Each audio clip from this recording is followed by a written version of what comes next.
అమ్మకానికి నీడ. అగ్రహారానికి చెందిన సుబ్బయ్య పరమ పిసినారి. అంతేకాదు, ఎప్పుడు ఎవరో ఒకరిని మోసం చేసి ఎలా డబ్బు గుంజాలా అని ఆలోచిస్తూ ఉంటాడు. సుబ్బయ్య ఇంటి ముందు వేప చెట్టు ఉంది. ఓ రోజు ఆ చెట్టు నీడలో ఇద్దరు బాటసార్లు విశ్రాంతి తీసుకుంటున్నారు.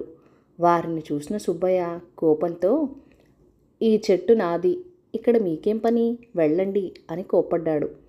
వారికి సుబ్బయ్య మాటలు వింతగా తోచాయి. అయినా గొడవ ఎందుకులే అని మాట్లాడకుండా వెళ్ళిపోయారు. మర్నాడు ఒక ఊరి కుర్రాడు రంగడు వేప చెట్టు నీడన కూర్చున్నాడు.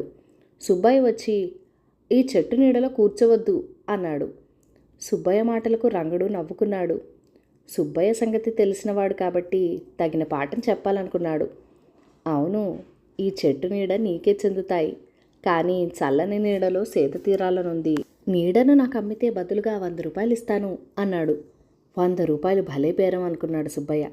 "సరే సరే, మా ఊరి వాడివేగా, అలాగే కానీ" అని 100 రూపాయలు తీసుకుని జేబులో వేసుకున్నాడు. రంగడు కాసేపు ఉండి వెళ్ళిపోయాడు. మర్నాడు కూడా వచ్చి చెట్టు నీడలో కూర్చున్నాడు. అలా కొద్ది రోజులకే చెట్టు నీడను సేద తీరడమే కాదు, సాయంకాలానికి ఆ నీడ సుబ్బయ్య ఇంటి వరండా మీదకు పోతూ ఉంటే రంగడు అక్కడికి పోయి కూర్చున్నాడు. సుబ్బయ్య కోపంగా, "ఎందుకు వరండాలోకి వస్తున్నావు" అని అడిగితే నిదానంగా, "నేను నీడని కొనుక్కున్నా కదా" అని జవాబిచ్చేవాడు.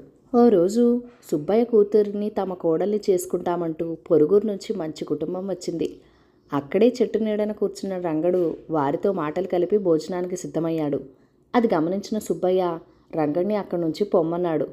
సుబ్బయ్య ఇంటికి వచ్చిన వారు అప్పటి వరకు రంగడితో ఆ ఇంట్లో మనిషి అనుకుంటున్నారు.